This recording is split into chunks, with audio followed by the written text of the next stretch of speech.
So hello Moon. So you're here today with us for Smash INTENSIFIES 2. So how's everything going? You did second for doubles, Yes. and now singles. How's it going? Pretty much pools. I ran through it. I only lost one match from first pool and second pool. So everything was pretty much running on time. All right.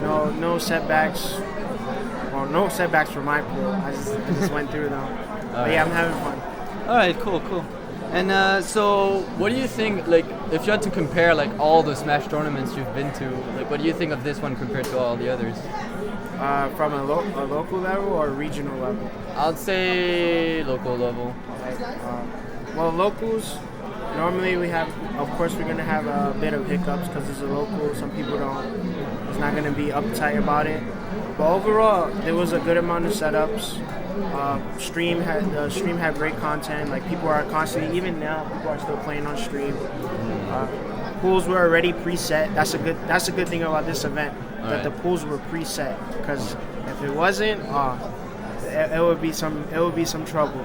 Yeah, well, it would have taken a lot more time. Yeah, it would have taken a lot more time. So good thing, since it's all set, all you have to do is call the names. It's up to the players to play. All right. Pretty much that's it. All right. So the Moon, how long have you been playing Smash? I started in 2010. All right. And so pretty much 5 years. Okay. And then since then, I just played it all day. All right.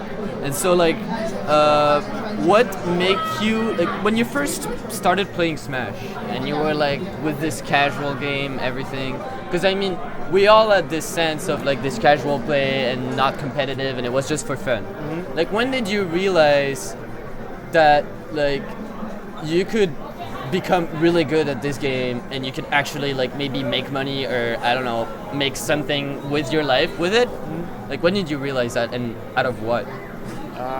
Pretty much in 2010 I was playing competitive, but I didn't know how big it was going to blow up. All right. Until 3 years later when Evo got introduced. When Evo reintroduced Melee, they put it back on the roster, and from there thanks to Samox, who created the Smash documentary. Thanks to that documentary, that created a pathway for Melee, Smash 4, and just upcoming Smash games in general. So pretty much once he did that and people started getting sponsored, that's when I knew this game can rise. Even though the game is 14 years old, 15 years old, it wasn't being played at the level it is now, like 10 years ago. Yeah. We just started developing around 07 when Music King started dominating, and then Mango had his era in like 08, and then around 09, that's when Armada stepped in and created his own era. So that's like the true level of when Melee started to shine. And then like later on, like 2012, 2013, that's when we finally got a stage to showcase, hey, look, this is actually a fun game.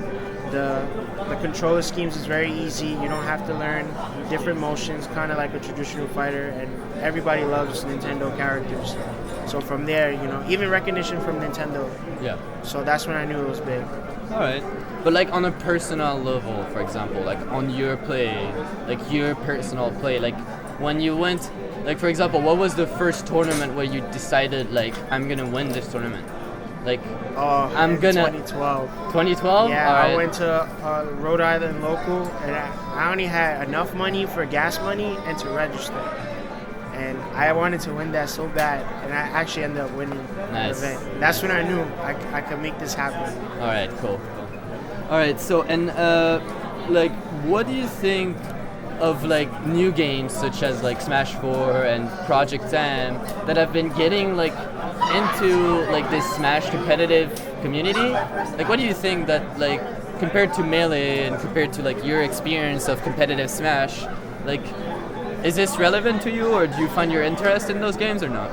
And Smash 4, I'm not very fond of that game, only because I don't know, not a lot of knowledge in the game. Mm-hmm. So when something is hard to, you may not like it. Yeah. But recently I've been dabbling, like playing a little bit of Smash 4, and sometimes I like the game, sometimes I don't like it. Okay. And then there's days when I want to learn it, but then I don't physically do it. So I watch videos online to see how people play the game. All right. So I've been incorporating Smash 4 in my life. because it's really a fun game when you get your hits. It's not so much fun when you're just getting stomped out. But it's a good thing because you open yourself to new games, you branch out to new communities. Yeah. Even though Smash Melee is Smash and Smash 4 is Smash, it's two completely different communities. Most of the time, the games are split up or they have their own regionals or their own nationals. Okay. But it's a good thing that we have like Evo, we have Big House. We just have all these events, Genesis, that collide the communities together. And it gives us a chance to see what we're missing.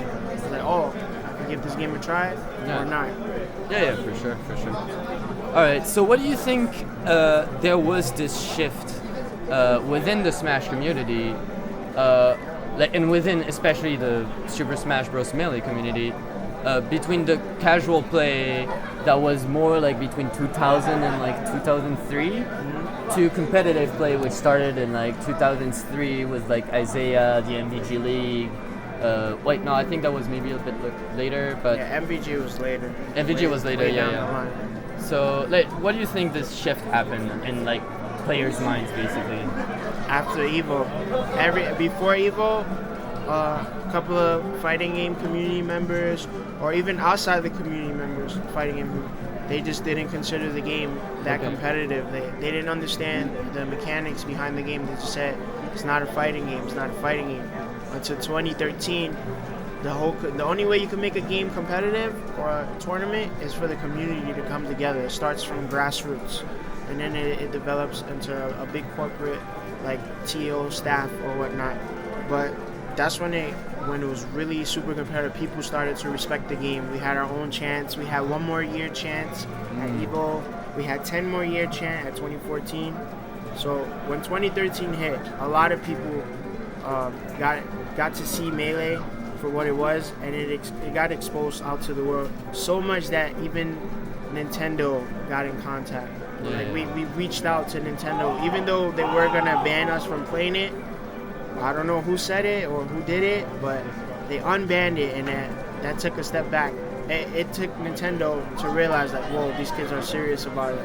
Yeah. And then 2014, we got the video from Reggie, so it's like they do pay attention. For sure. All right, so next, is there anything precise we want to cover? Well, so why do you feel that Smash Bros. Has such an appeal from the whole entire series in general? What is it that makes it so popular? Is the characters like. Because, for example, like I see Smash personally as a sport, and I think we all kind of do. Like, it's kind of this esports. Like, we see like we always like on YouTube, for example, like if we want to show like really nice plays or we want to show like really like things that we want to do in Smash, we show like plays that are on YouTube, right? I did not know that. So like, what do you think Smash is like unique for players? Like, do you think they find it like? Do you think it's because of the moves? It's because of the game? It's because of the mechanics? It's because of all those things together? Or like, is there anything precise you want to talk to us about on Smash?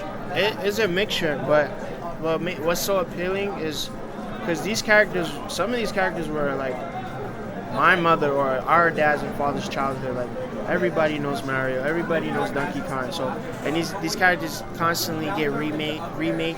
Like they do reruns of the game. So that's what appeals to the younger kids. Even us, we still have a younger selves within us. Who's like, wow, I've seen these characters my whole life, and just to see them. Like, it's a fantasy world. Before Smash came out, you never knew Link was going to fight Mario. You didn't know DK was going to fight Princess Peach.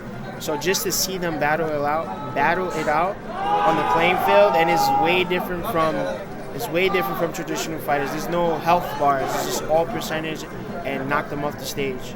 So like anybody can relate to it. Like a lot of other games, some people may not know who those characters are. But I have like zero doubt in my mind. Everybody knows who Mario is. Yeah, for sure. So you can't go wrong with a beat 'em up game and put it all together. So that's what makes it so much fun to watch and to play. And the buttons like this is so easy. Like A, B, X, Y. There's no extra stuff besides the triggers, but that's what makes it fun. All right, nice. So thank you for this little interview, I guess. and it's always nice to talk about Smash. I'm always open to that, and I'm sure we can make a bigger community all together with all the Smash games, and then we'll make the perfect Smash game where Yeah. everyone will agree on. So thanks. Thank you.